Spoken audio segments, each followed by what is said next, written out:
officially, nice to meet you. Yeah, you guys too. Got connected through a friend, Esteban, from Instagram.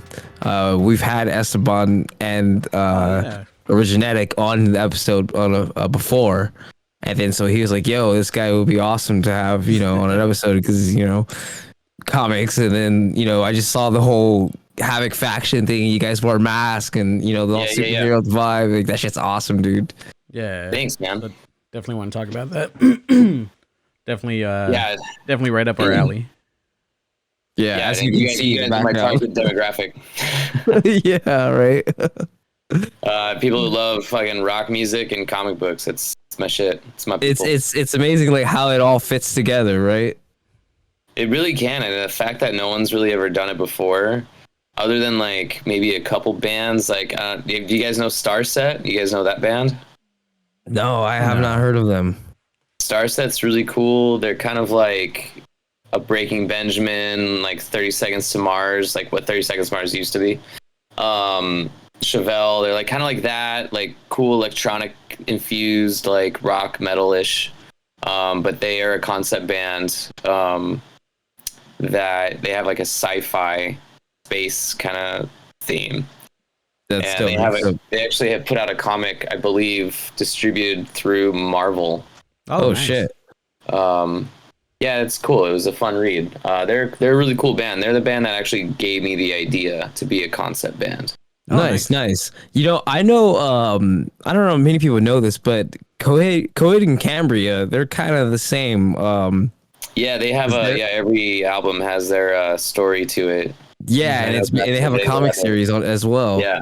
Mm-hmm. It's pretty dope. And it's pretty dope seeing musicians into that. What's the guy's name from My Chemical Romance? Gerard Way, doesn't he? Gerard Way as well. Yeah, man, he's the creator of the Umbrella Academy. Yeah, exactly. Dude. Yeah, right. People forget that. I forgot that. We've talked about that before on this show. That's crazy. Yeah, it was so cool that comic like blew up too and got a Netflix series. Yeah, right. I think that's rad. I think it's so. I'm like so happy for him. Like that's the dream right there, dude. Like that's what I would want out of this. Is I'm working on the comic right now. I'm trying to do like a 7-issue series. Mm-hmm. But like, yeah, the goal is like to create a property that people can just really get into and support the music, support the comic, the story, just the universe, the franchise itself, right? And then eventually like being able to build it further and have a fucking series, whether it's an animated series, live action, whatever, but like be able to have like a Havoc Faction like movie or something. You know what I mean? Sick. Yeah, that'd be dope. Yeah, I mean the whole reason why is because like I couldn't decide if I want. I kind of have an acting background. Mm-hmm. I used to like I live in LA, live near Hollywood, so I used to go out on auditions and try to be an actor and stuff. But I was always so much more of a musician. I liked being able to put together shows and grow a fan base like that versus trying to go out on auditions and get booked on a TV show or a movie or anything like that. It's more so like I like being able to create my own content than just kind of try to get booked onto content. Yeah, that makes sense. Yeah, exactly. So that's kind of like where the inspiration behind Havoc Faction came from, was where I could be like, all right, I can do music and perform, but I want to do more. I want to be this character on stage and then like in my music videos.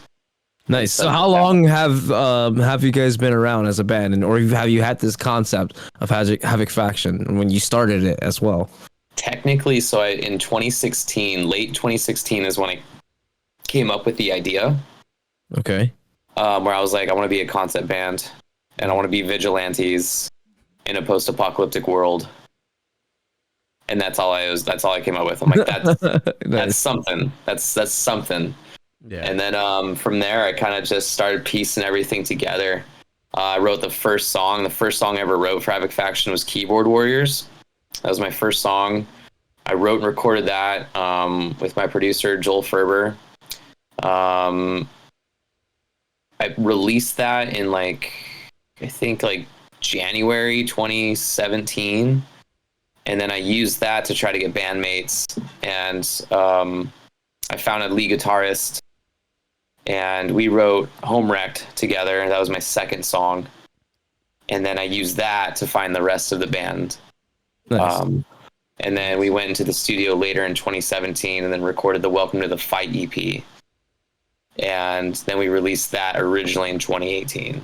So that's like kind of like 2017 was like the building of it all, the recording of the songs and like coming up with characters and stuff like that, and coming up with the concept and the story and the world. And then in 2018 is technically when we kind of launched it. Played our first show at Chain Reaction. Played our album release show later that year. Played a bunch of shows. Started kind of building that fan base and stuff. And then continued on into 2019. And then once the end of 2019 rolled around, I ended up losing like all the band members because they all a few of them went back to school. Mm-hmm. And then one of them moved away, and then the other one was like, I think I'm gonna buy a house, so I can't really afford to be in a band anymore. Yeah, exactly. I was like, yeah, that's understandable. Yeah. Well, I mean, we're about 5 minutes in, so let's welcome to Geekin' It. Oh yeah, duh. Oh dude, yeah, sorry. Yeah, no, it's all good. Welcome to Geekin' It. Yeah, there you go. No, we do that all the time. Dude, yeah, we usually go for like 10 minutes and like, oh yeah, by the way, welcome.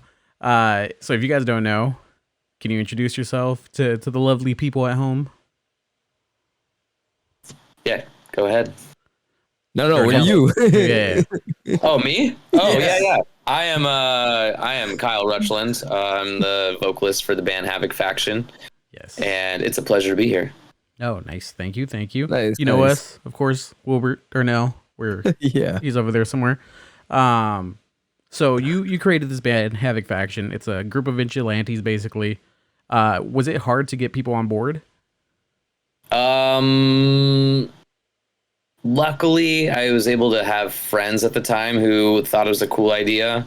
Mm-hmm. And they were able to kind of get on board pretty easily. One of my original members, I'm still good friends with him, but he was kind of like he helped me start it. We wrote the songs together, and then he was kind of like, I don't think I really want to be like a character on stage. And I was like, no worries, dude, all good. He actually, but I mean, he doesn't really want to. He's such a good musician, but he's also like, he just knows there's no money in it. So he's like, yeah, he's like, I just actually want to make money. And I'm like, yeah, fair enough. It's too bad 'cause you're such a good musician, but I get life it. of being a musician, right? Yeah, it's tough, dude. So you got to balance it out and hope that you can have a job that does make money and while also still balance out being a musician. Yeah, but so it's understandable, but. So like the whole first lineup came together pretty organically because like I knew pretty much everyone personally. Mm-hmm. But then after that, once all of them went on their own way, I was kind of like, okay, do I keep this going? Yeah, I'm gonna keep this going. I was like, I just need to find new members now, and that was a little tougher. Like, I still eventually did over the course of like. Maybe 4 months, 5 months.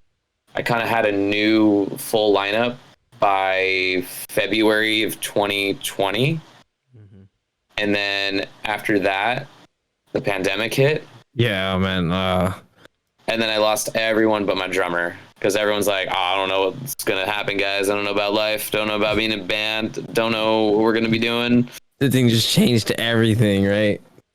So that was like, dude, even me, I was like, man, am I going to be able to still be a musician? Like, what is life now? Like, what do I do with this? I had like people be like, well, you should do some live streams. And I went to the guys who technically were in the lineup at the time. And I was like, do we really want to try to do a live stream? So it was like, and I was still like I was piecing the band back together. And I was like, I don't know if doing a live stream will be like, justifiable at this moment in time. So I was like, I'll wait. And then luckily 2021 rolled around and then like shows were coming back and I was like, all right, cool. Yeah. But yeah. Is there a certain like comic or something that inspires the music? Or like do you try to like model? Because I know you guys each have characters in the band. Is there like someone your character's modeled after, or is there like someone that inspired that? Oh yeah, dude. My character Backdraft is completely inspired by Nightwing and Red Hood. Nice. Does look like a mix of the two. Yeah, dude. Aesthetically, I love Red Hood, and also like his attitude. Like I love like he's a do whatever the fuck it takes kind of character. Yeah. Like I love Jason Todd and I love Dick Grayson. And like I always feel like I'm kind of both of these characters inside. That's like Dick Grayson's my moral compass, but Jason Todd is how I handle life actually. Yeah. That sounds about right. The Red Robin, the blue, like the devil and the angel. That's exactly. It's literally it's literally yin and yang, dude. It's so that sounded fun. I always love the relationship between Dick and Jason in the comics, man. Cause it's just funny, because they're brothers and stuff. So it's interesting, seeing them always together and shit. Oh yeah, no, totally. The dynamic is great because like I love Dick Grayson's like confidence too. Like I love his like just easygoing. Like always, like he holds his own though. He'll talk trash too. He'll talk some shit and like he'll make you feel like a dummy. But like he holds himself in such a high regard, and he has this like just suave like confidence to him that I always just like really respected. But I also just love the hotheadness of Jason Todd. Yeah, I feel you. And just doing whatever the fuck. Yeah. So I don't know if that answers the question I was gonna ask, Marvel or DC. Obviously, I'm getting more of a DC vibe from you. I really, I think when I was younger, I was so much more into Marvel. Like X-Men was like my favorite. Oh yeah, dude, like for sure. Spider-Man was of course a favorite. Silver Surfer was one of my favorites. I think he's such a cool character that, man, I wish I like his character and world just completely to me felt like just fell by the wayside in Marvel. I think that's what made me kind of go towards DC. I always kind of felt like DC would handle their characters a little bit better for the most part throughout the years. In certain instances, I'd say it's funny because like my like relationship and like my or my opinions on comics have changed kind of drastically, like maybe over the past couple years, because like I just can't stand like what I'm seeing in so many like regards of the comic book world, whether it's in the comics or it's the TV shows or the movies. Like, I don't know about you guys, but I'm just like, what am I seeing right now, dude? What is happening? Yeah. Who is taking over these characters and these franchises? Like, why do I feel so alienated? It's really weird. I think about that about a lot of stuff, like especially like my biggest bone pick right now is The Witcher. It's not, necessarily comics, but it's in that same like, like category, and like it's just like the writers behind it, and they're just like, what are you guys doing? Like, you got the material right there. Like, where's this other shit that you're pulling out of your ass coming from? Like, did you like the 2 seasons at all, or like just a little bit? Or I really like the first season. I can't admit I watched the first season probably like 3 times. I loved the first season. Yeah, the second season fell in love with it. Wasn't so bad either. I'm a huge fan of the series. Like I've like finished all the audiobooks at work. Nice. And like I've played The Witcher 3. I'm going through some of the old Witcher games. So like I really like dive deep into this series, and like they just had kind of deviated a little bit like in the last season from the material, and it just kind of angered people. When you can tell it angered Henry, which affected him leaving the show and stuff. So it's just like so everyone's trolling. It's like, all right, this is the last season of The Witcher. Like, no one's gonna watch it after Henry's gone. I know it's gonna be weird. I'm hoping this season is good. Yeah, I'm hesitant to watch it because I'm just like, I know it's gonna be the end, so I'm just like, fuck, like it's there, but I don't. Yeah, it's bittersweet, you know. Yeah, I'll definitely check it out, but yeah, I don't know. I'm curious, but yeah, man, it's just like a lot of stuff's been like bumming me out. Yeah. What's the latest thing that you've seen?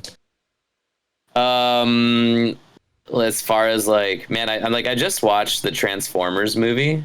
Mm-hmm. I just watched that like the other day, and I've always been as every 90s kid, like Beast Wars, I feel like is what really like. I was a Transformers fan when I was young, but I didn't really grasp the fact other than my toys.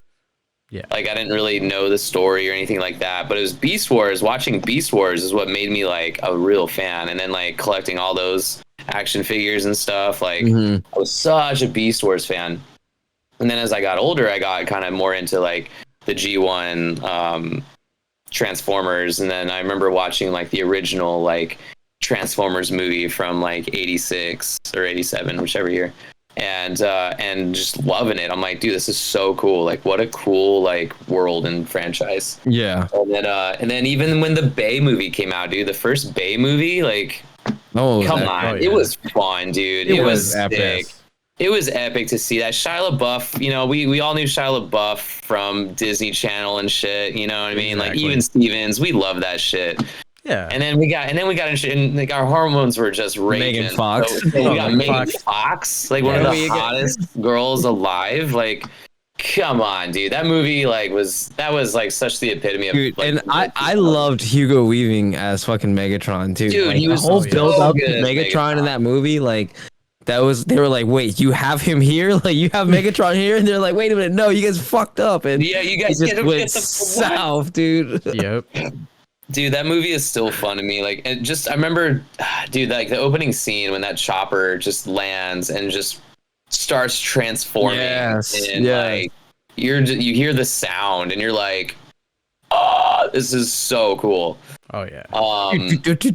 Like, yeah, you just hear it all. You're just like, oh my god, this is so rad, dude. Seeing it on the big screen too. So, anyways, I loved it. I was a big fan. I liked the first three. Yeah. The ones after, not so much. Bumblebee was fucking great, though. I thought the opening scene of Bumblebee was like one of the best scenes in all the Transformers movies. Oh yeah. Seeing the whole opening war on Cybertron, so sick. I was so hyped on that. And then like the rest of the movie was fine. It was fine. There were some cool scenes between Bumblebee and Starscream. Like, I thought was like, all right, yeah, this is fun. It's cool. It was good. I enjoyed it. Mm-hmm. So I was hyped for this one. I thought Rise of the Beast. I'm like, dude, this is gonna be the best one yet. Like, this is gonna be it. Right? Yeah, I'm like, we get the Maximals. Like, are you kidding me, dude? Finally, like, I was so hyped.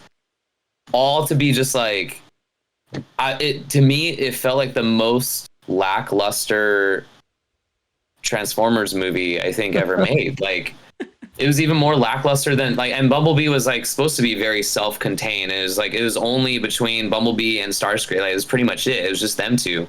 But even that just felt like it had like more intensity going on. This was huge. This had Unicron in it. Yeah. And like, it just felt so like, Where would you rank this one among like all of them? So I know it's like, for me, it's like 1, 2, probably Bumblebee. Then the other ones can kind of go wherever at that point. Yeah, 100%. No, I love one. I don't know why people hate 2. Oh, I love or people. 2. I don't know why. No, Revenge of the Fallen was awesome. So much fun. Yeah, I don't want to rewatch them now. Yeah, like, dude, you never go into these. I know that like obviously the whole you know, I forgot what his name was, but when the tractor constructor guys go and make the really big one, I know that, dude. I love that. I know that he looked different than his original like appearance, but like he looked kind of cooler. He was gnarly. Like, he was like this beast of a trend. Like, I don't know. I thought it was. I'm fine with it. I loved it. So yeah, I'd go 1, 2, Bumblebee, and then like, I guess I'd put Rise of the Beast after Bumblebee. Mm-hmm. And then because 4 and 5, Last Night, dude, I don't know about all that, man. That one just kind of. That one should be left off the list. it just the from a movie standpoint, dude, the editing and the pacing was so fast. Exactly. It was, I couldn't even keep up with it. I'm like, dude, I remember which one that was. That was with the cut. Yeah, with the dinosaurs, right? No, that was 4. That was 4. That Yeah, was 4 was the dinosaur. This is the one where they. Oh, that was Age of Extinction. Yeah. Yeah, Age of Extinction had the Dinobots in it. That's why that one had Marky Mark in it. Like, okay. It was fine. Mm-hmm. What was the last night about? That's exactly. Exactly. Yeah. Honestly, I saw it like once and I fell asleep and I was like, this is bad. I think Marky Mark, yeah. It was hard to watch, but it also just. And then the whole ending, Unicron, they tried to act like Unicron was secretly Earth. Mm-hmm. And I was like... Oh, yeah. And they just like completely wrecked on that. It's an interesting concept, but like, no. You have to protect Earth from Unicron. Like, yeah. If Unicron is Earth, then what does he do? Just transform and then that's it? We're all done? Yeah, basically, right? Like, it's it. He just transformed because, Unicron, that was the thing. In this Rise of the Beast, like, I thought Unicron was going to transform at least the last second, right when they close the portal and be like, oh, and you just see this giant, enormous... That would have been dope. You know what I mean? Like, they didn't... It was one of those movies that's, like, just a bunch of missed opportunities. And I feel like that's just what I've been seeing so often. My biggest bone pick with that was they only fucking transformed as Maxwell's once, and I was like at the end of the fight, at the end. And you couldn't even get a clear view. You couldn't even get a good look of him. It was just maximize, and then they just go straight into fight. I'm like, yo, wait a minute, I want to see the details. I want to see what Cheetah looks like. Like, what the fuck? Yes, like the whole movie. Like, you're telling me you waited this fucking long? Like, come on, dude, that shit was stupid. Exactly. Like, yeah, of course it was cool to see Optimus Prime transform exactly how he, his body turns and stuff. But like, man, it would have been so much cooler if we saw like how in like the original show when they say maximize and then you just see them do it. Like, I just want to see them transform. I want to see all of it. And then they go rush off into battle. You know what I mean? Like, no, I get what you're saying. Let us have this moment of watching them transform and like how they did in the TV show. Yeah. And then like show us like this. You know what I mean? I don't know. I'm just so tired of like the whole they're doing it while they're doing it, and then they're doing it, and then it's done.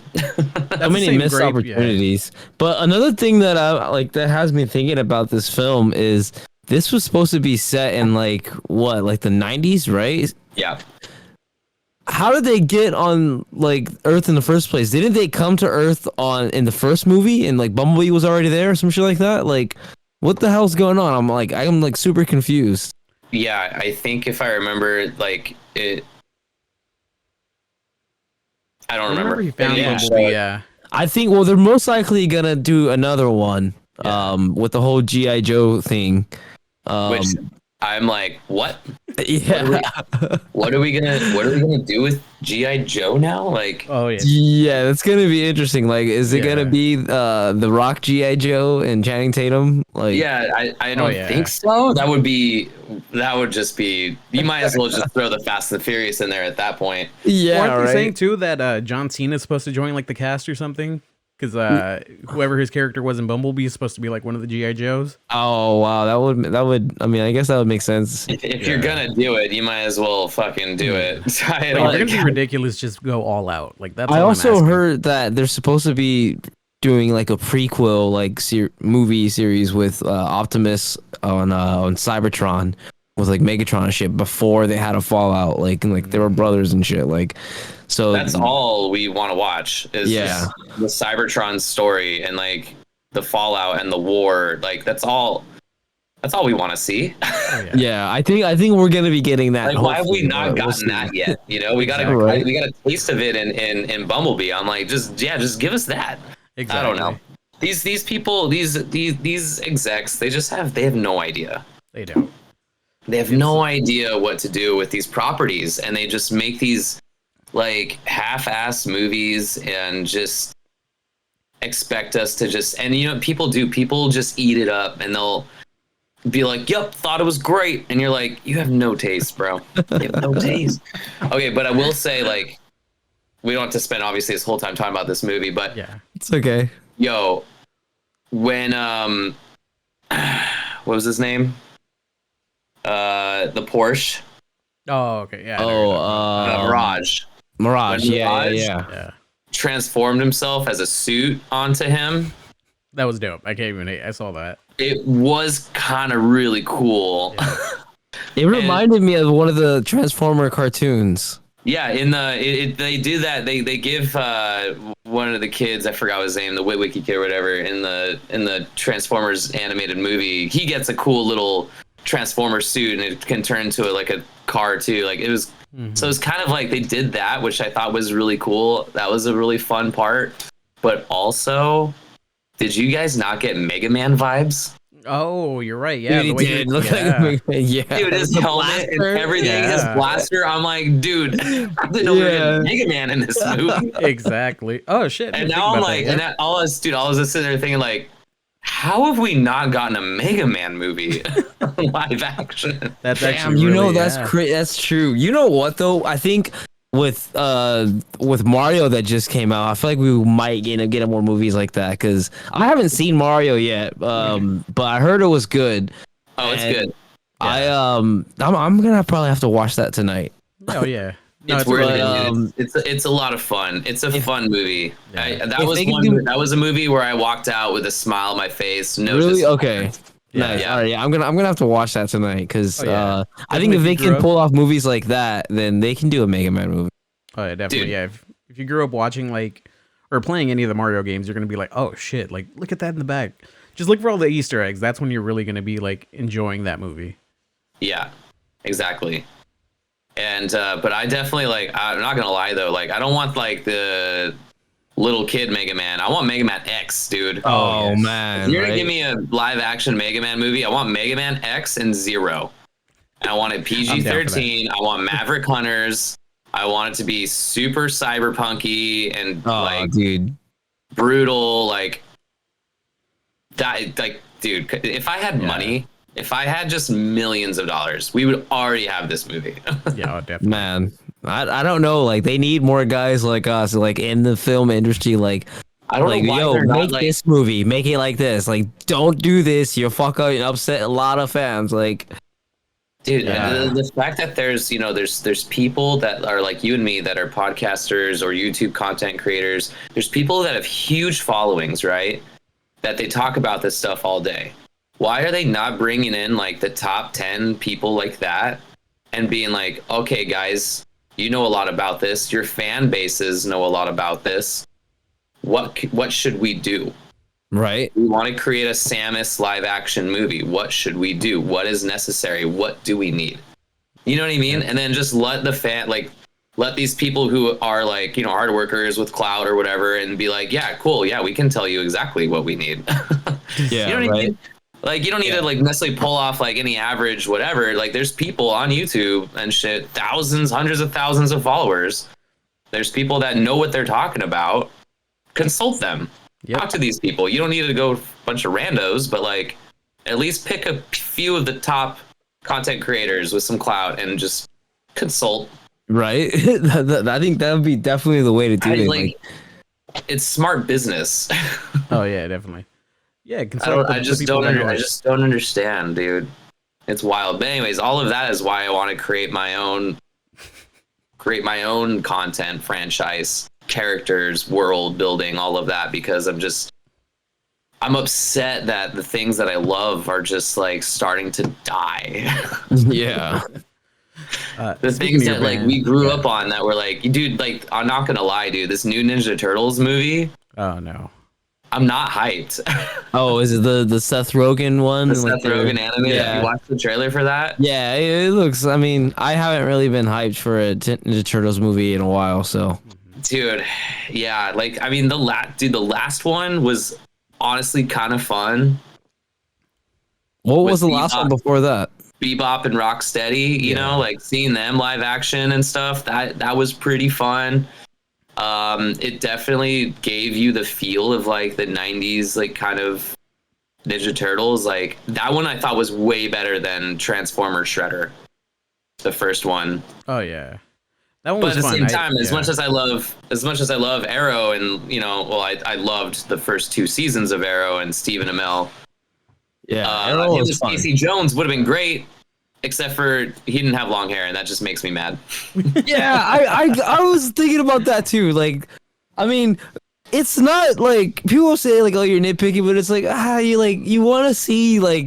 You want to envision him as the comic book character. Yeah. Like I just looked at him and I just saw a fucking Arrow. Like I just saw. Exactly. Yeah, I just Oliver Queen. Over here I just saw Oliver Queen. Like that was it. That was all I saw. I'm like, Arrow, I loved Arrow, but it should have been a Batman show. Like I think he could have pulled off Batman. It was Arrow was cool. It had some cool stuff to it. But dude, and this is what I'm gonna say too is like, people don't. I feel like people in Hollywood don't understand that, you know, like I had long hair for a bit. That was my identity. Yeah. You know, like when I had hair that like came down to like here, and like that was my look.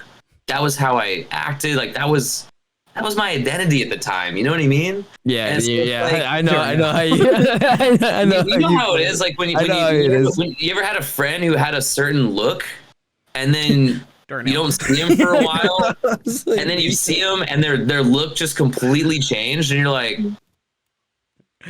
I get what you're saying. Yeah. Are you the same 100%. Person? Yeah, exactly. And then they start acting different because, like, they don't have that look anymore. Yeah, that's funny. I put up a picture of Darnell after he cut his hair for like 2 years. Yeah, that was. It's funny because I feel like I was like a completely different person when my hair was short. Like, I tried to be more proper and I don't know what it was, but I grew my hair out, and it is like you said, it's your identity. It's your identity. It definitely, like, your appearance is gonna affect like how you are, and I feel like. Dude, lately especially, they're just trying to act like, it doesn't matter. It could be a different race, could be a different gender, could be a different that. And it's like, not really. Because that's like saying, like, anyone can just be Kyle Rutchland. Yeah. It's like, that's not the character you grew up like. That's not me, though. That's not the character. Yeah. Like, I just feel like, especially for main characters. Obviously, like, you know, C list characters, yeah, sure, change them up. I don't care. It doesn't really matter. Like, we didn't really know them that well to begin with. Yeah. But like main characters, we got it. Like, I feel like just changing that character and just expecting everyone to just be on board is just like, it's a little off-putting. Yeah. I mean, I don't mind a little tweaking. Yeah. But when they completely change the character, where they completely change their backstory, then I'm like, he doesn't have the same reason for doing what he's doing. If you completely change their backstory, exactly, they're a different character, and it's like, you know, that's fine if you want to tell a different story. Yeah. Then totally. Mm-hmm. Yeah, for me, I have to tell myself always that I just like, all right, it's just an Elseworld story because these guys, for some reason, they can't deliver what we actually want and what we want to see as hardcore fans, or just even casual fans at that, because you know, fans that have watched the animated DC movies, like those movies are on point with their stuff. Dude, they're loyal to the source. Like, why can't you do that? Like, why are these so good, but when you bring it to live action, it just goes down the fucking drain? It's like, I don't get it. And one thing I have too is just, if you're gonna change someone's background, just create a new character. That's all you have to do. It doesn't have to, just because you're trying to use the name to bank off of it, doesn't mean that has to be Batman or that has to be Superman or whatever. Just let them be a new character. That's all you have to do. Yep. But yeah, for some reason they always just choose to bank on the character. You know, and that's one thing that I love about Star Wars is they can't really do that much, because everything is they try to stay accurate to if they have a character they made from the comics or from the show, they make them look like how they looked in animated. Oh yeah, they have to. It's not like they can't like race swap fucking Luke Skywalker. Yeah, exactly. They can't make him a girl. That's why they just make a new character called Rey. Yeah, dude. Star Wars is, man. I could barely even get through the last season of The Mandalorian. Mm-hmm. It was hard, and it was mainly just because of the storytelling. Where I'm like, dude, it was great storytelling before, but this third season, I'm like, what are we doing with this? where's this going? It's 4 episodes, and I'm like, what is happening? And then there was a lot of Bo-Katan, which was cool. I like Bo-Katan. I like the actress that plays her. She's hot. She's cool. She's been in sci-fi for so long, dude. Like she made me want to watch Battlestar Galactica. Yeah, 100%. But now I want to watch it. Yeah, 100%, dude. She's cool as shit. But also like it definitely just kind of got to a point where it started really overshadowing Din Djarin. Is that his name? Din Djarin? Yeah. Din Djarin. Din Djarin. That's the most Star Wars like name ever. Just a total like listener like name. But I just kind of like it just started bumming me out. Yeah. And then I hear like there's a lot of people that talk about the rest way. of the series, and I'm like, well, cool. I'm glad I didn't spend hours upon hours watching it just to be disappointed in the end. Yeah. And I just like, man, I'm so tired of being disappointed. That's where I'm getting fatigued now. Like, you know, people used to say like, oh, I have superhero fatigue. I'm like, why? It's so good. And this is back when it was. This is back when like, you know, this is before Endgame came out, so it was still good. Yeah. Yeah. And that people was were like, they're like, I have superhero fatigue. I'm like, nah, dude, I'm loving it. Like, this is great. Yeah. I guess that was now it was the end game. Okay, now I feel it. Yeah, no, same. It's like the same thing you said about The Mandalorian. I'm like, why did this take 4 episodes to get to? You could wrap that up in one episode. So I feel like that's what like the last 2 Marvel phases have been like. What the fuck are we getting to right now? Like, where's this going? I'm like, what are we? Yeah, I'm like, what you guys don't even know what you're building towards. I don't think. Like, yeah. And don't get me wrong, I'm cool if we're just kind of doing these isolated movies. You know, the Guardians movie I thought was good. Oh, that Guardians was really good, Guardians 3 I thought was fine. I still have to see that one. No complaints, man. Like, it was a nice self-contained movie while still being in the Marvel universe. Great character development, good storytelling. Lot of emotions, man. I teared up. Like, I'm like, all right, thank God, man. I needed a good Marvel movie. Same. Yep. No, I get you on that completely because you're like, all right, we can still have an isolated movie without it having to tie into everything. And I think that's where they're falling off, where every little piece has to go back to something. And that's where like Marvel definitely like you said, superhero fatigue. Because at the end of the day, none of this is making sense right now. Maybe in a couple, years when everything comes out, it'll make sense. But right now, it looks like they're just building to build. Like, it's just not as exciting as it was to stay for those end credit scenes and find out who's going to be introduced next. Exactly. Yep. Yeah. Those old movies. You're like, oh my God, Thor's hammer. Thor's next. We're gonna get Thor. Dude, it was so exciting. Yeah, they set it up really well in the beginning. And then so good, man. After that, it just exciting time completely fell off. Yep, exactly. Are you guys gonna watch the Flash movie? I saw it already. Seen it. Oh, I'm saw supposed to go. Yeah. I saw it. Yeah, Did you like it? Day one. I actually enjoyed it. I heard that it's still enjoyable, even though for some of its flaws, it's still pretty enjoyable. Which I want to watch it more. So I want to see it again. Yeah. A lot of good cameos. Oh, a lot of fun cameos as well. That's cool. Yeah, I'm trying. I don't really know too much about the Ezra Miller fiasco, so I'm just not really letting it affect me that much. Yeah. I know a lot of people are like really hardcore about boycotting it because of how he is as a person, and I'm like, you know what, dude? So many actors are shitty people. Like, it seems that way with the numbers that it's getting from like its opening weekend, because apparently it had like not good numbers. A lot of people have been kind of boycotting it for that, and like, look, I totally get it. I don't like supporting shitty people either. And obviously, I have a threshold. There's some like I'm like, I don't expect these people to be fucking idols. I don't expect these like to be the best morally sound people. But I do have a line. I'm like, okay, you start doing shit like that, and I can't. You suck as a human. Like, I can't even support you at all. Which it kind of sounds like that's kind of like where the Ezra Miller. I haven't like really fully looked into it, but it kind of sounds like he started leaking into that area. But I still want to watch the movie, more so to support Michael Keaton, even wanting to be Batman again. Yeah, that was really one of the highlights of the film. Him and Supergirl as well. Ooh, nice. Yeah, I heard Supergirl was pretty rad too. So like, I'm still curious and excited to see what they do with it, because the Flashpoint storyline and especially the animated movie was just really good. So good. One of the best DC animated movies. Stories. Oh, yeah, I absolutely agreed. And yeah, and it is a bummer because like I've loved Flash because I also have like a thing where I relate to him because of losing his mom. I lost my mom when I was like 13 to cancer. So the Flash, dude, Grant Gustin's Flash, like, yes, at the end of that first season, dude. Oh yeah, I was in tears, bro. He played that so well. That whole scene with him and his mom, and like all of that was so good.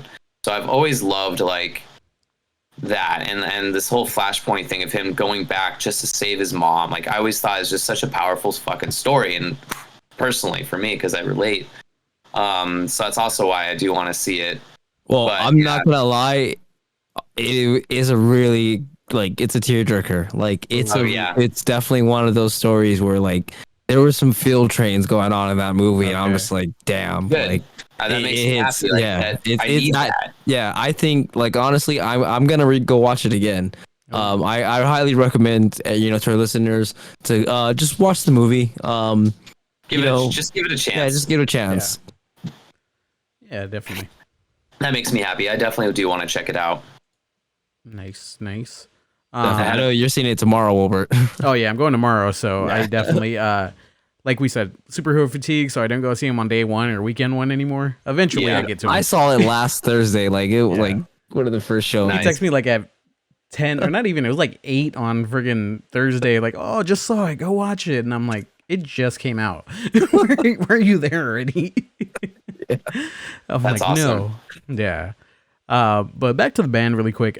Can you give us a list? So what's the backstory of the whole band? Because the backstory of what was it?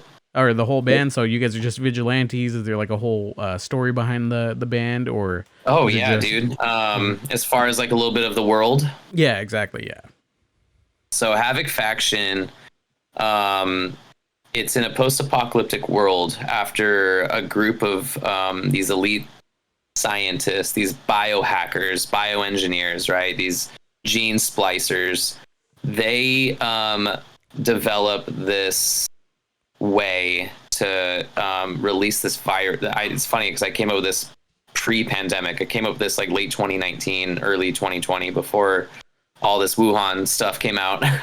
Predicting the future. Yeah, dude, it was wild when it all hit. I'm like, what?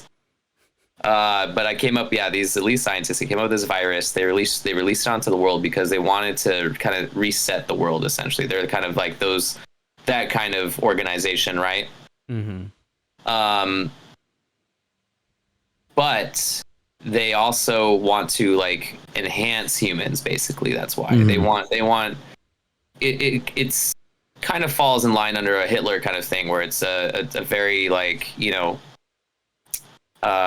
perfect human race, right? Okay. Just genetically engineered to be like perfect. That was like this group's idea. So upon releasing this virus into the world, they go underground. Years go by. Like another generation is born underground and everything like that. And then they come up to this scathed wasteland, basically. Just the human race went through like so much shit. I plan on having even like a story that does explain what happens. Nice. But nice. all the readers are kind of introduced to, they just know that like the world just went through hell. Yeah, you got to build up to that. So that is the world in which Backdraft and Havoc Faction are born into.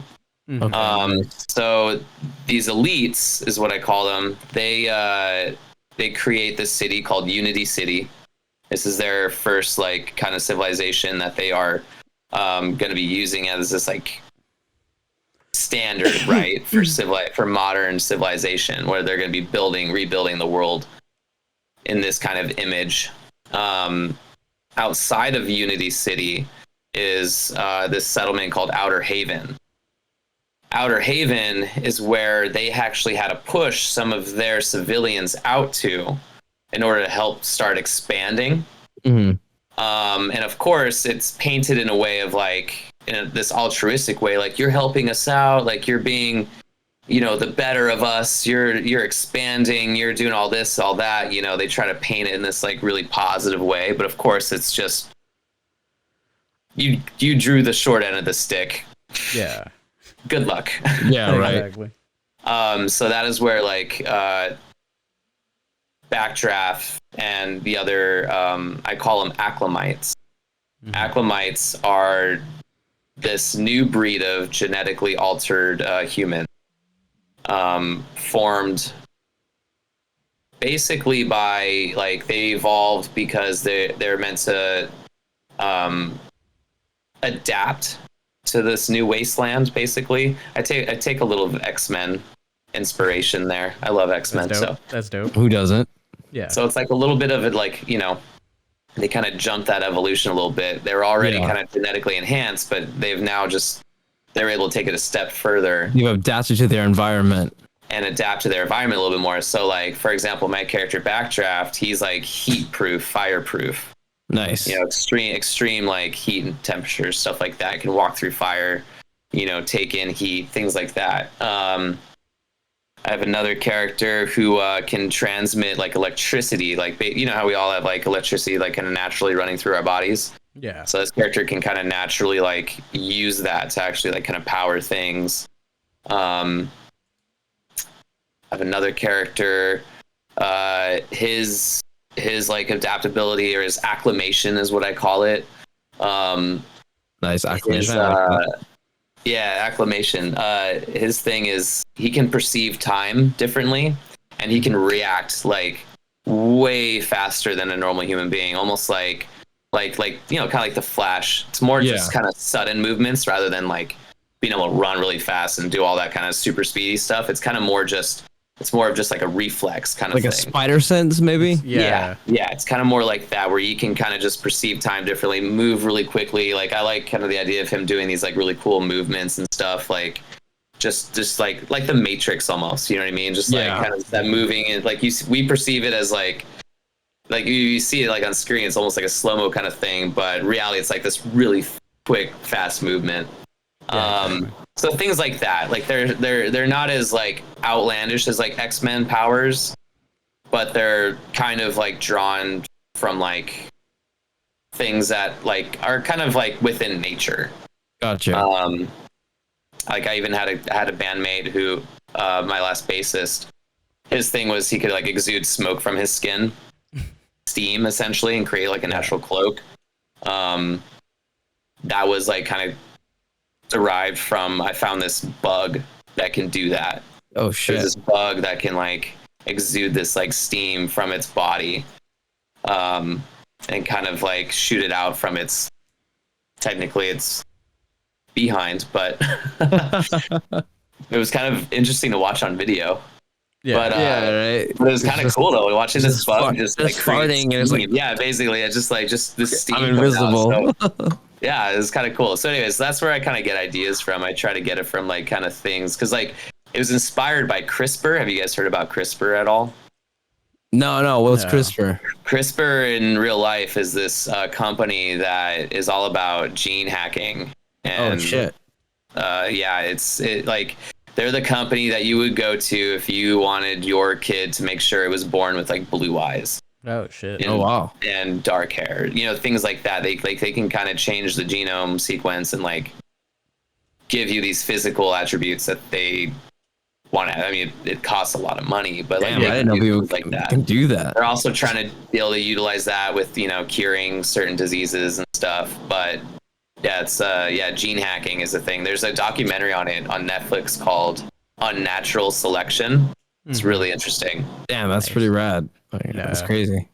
So that's where a lot of that inspiration came from. My girlfriend actually is the one who introduced me to that, because my girlfriend's so into my like concept and this band. She's such a supporter. Not only the music, awesome. She loves the music, but she loves all this stuff. She actually went to school or she's finishing school. She's like in science and stuff. She's in environmental science, but she's kind of taken a lot of different classes that introduced her to a lot of different sciences. And so she's like, loves all that kind of stuff. She's hella nerdy about it. So she loves giving me these ideas. And I got her into like all this comic book stuff. Nice, and, nice. She's like fallen in love with it. So she just has this passion for like making sure I have like really cool ideas and stuff. So she showed me that documentary and I was like, yo, this shit's wild. Yeah, that dude, this sounds wild.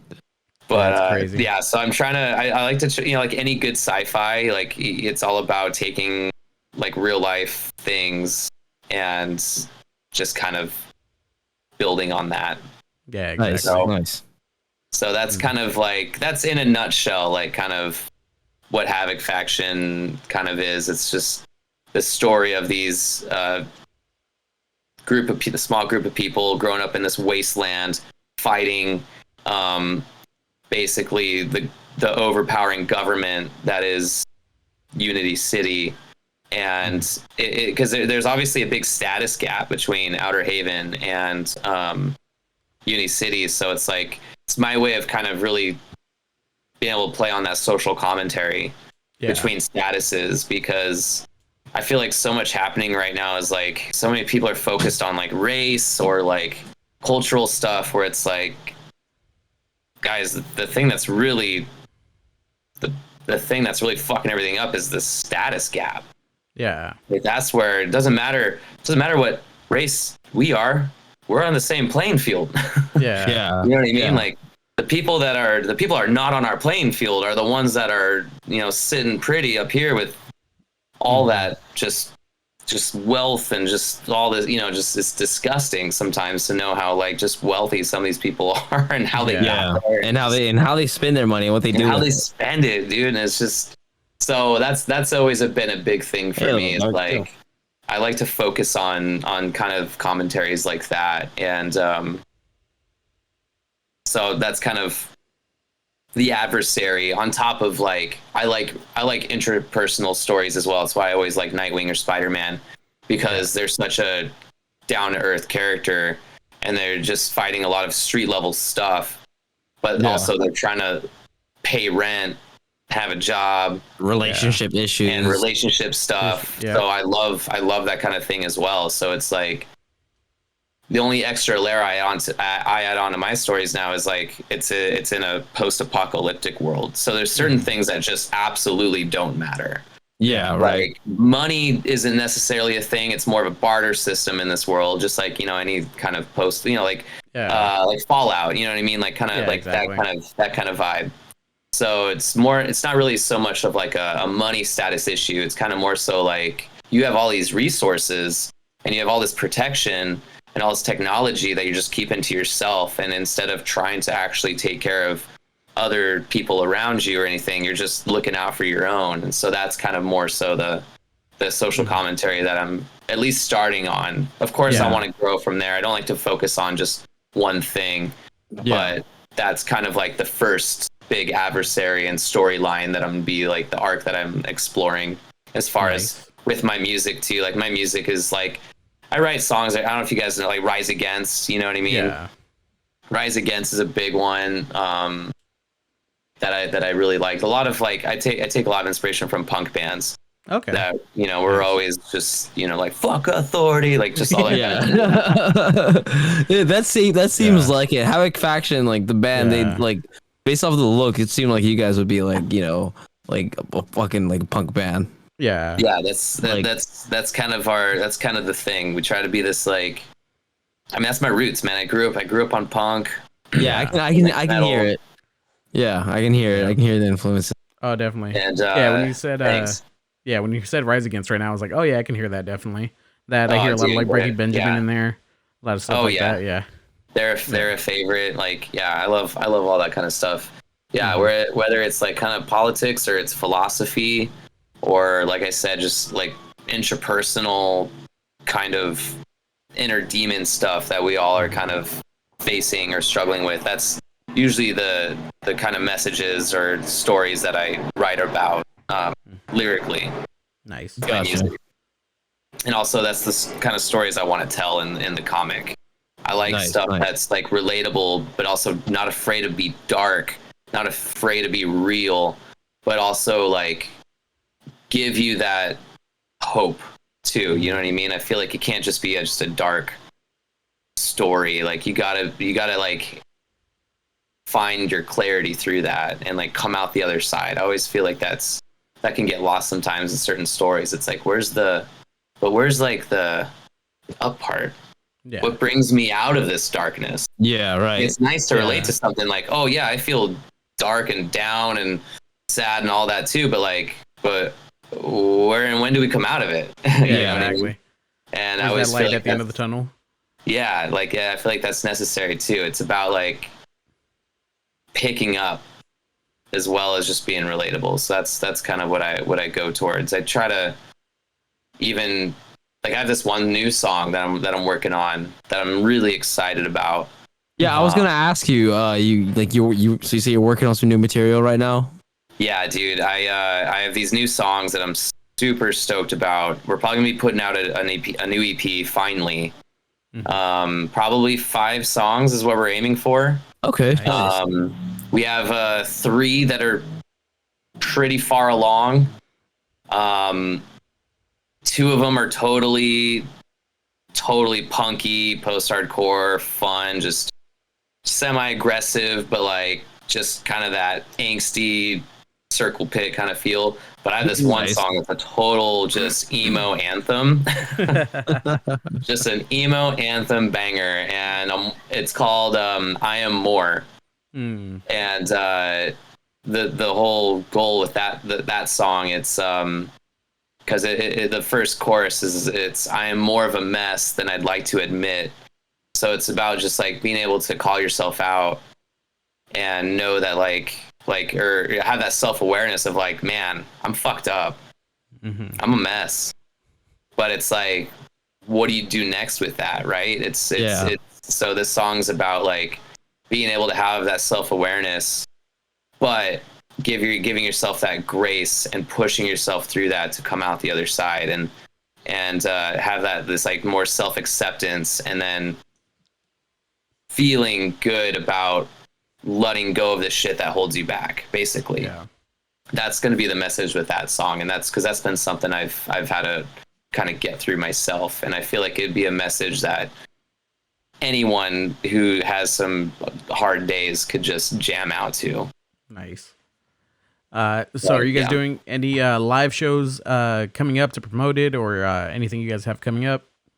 Yeah, I think in August is going to be our next show. I'm trying to put a show together, I think late August, with a few other awesome kick-ass local bands. I'm trying to put it on with this band called Sweet Blasphemy, this band called Hollywood Nightmare, and this new band called Vera. I'm trying to put a show together with all 4 of us, and which would be just such a fun kick-ass show, because those other bands fucking kill it. I've seen them all live, and I'm like, yeah, we all need to just play together and come up together, because people would come out, I think, and watch all 4 bands and be like, how could you not rock out?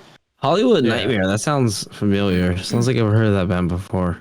Yeah, they're really cool. They've been in the scene for, I think, a couple years now. Mm-hmm. But they're still pretty fresh. But they're killer, man. They're killer musicians, and those kids, they have a lot of energy, man. Nice. Yeah, that sounds dope, man. Yeah, let us know like when you get that together, because I've been meaning to go to a show. And yeah, I kind of miss going out to some, so.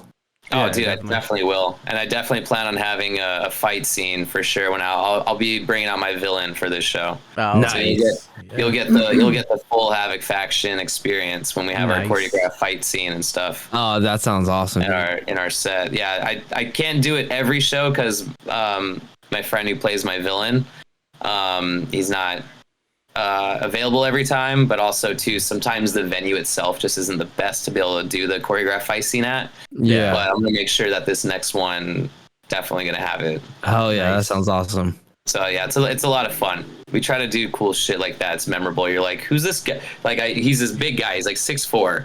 Oh shit! And he just towers over, and he's all dressed up in this badass mask and trench coat with a hood, and just comes walking through the crowd, and people are just like, "Yo, what the fuck? Who's this guy?" Well, calls me out. Yeah, I jump off stage, and then like the band just starts playing this metal riff, and then we just have this whole fight scene for like a minute. It's fun. It's cool. Yeah, that sounds awesome. Yeah, I'm actually looking forward to seeing that. I want to see. Yeah, it's a cool thing. Like I would say like this past year is when I finally reached, like, this band's been able to reach the vision that I've wanted it to have. Mm-hmm. So like, even though I started this in like 2017, it really came to fruition in like 2022. Yeah. Nice. That's when like it really started being like what I've always wanted it to be. Oh, yeah. Nice. So it's been a journey. Yeah, and you're continuing to go up from here. But all good artists, exactly. right? Exactly. Yep. Well, of course, can you let everyone know where they can find you in Havoc Faction?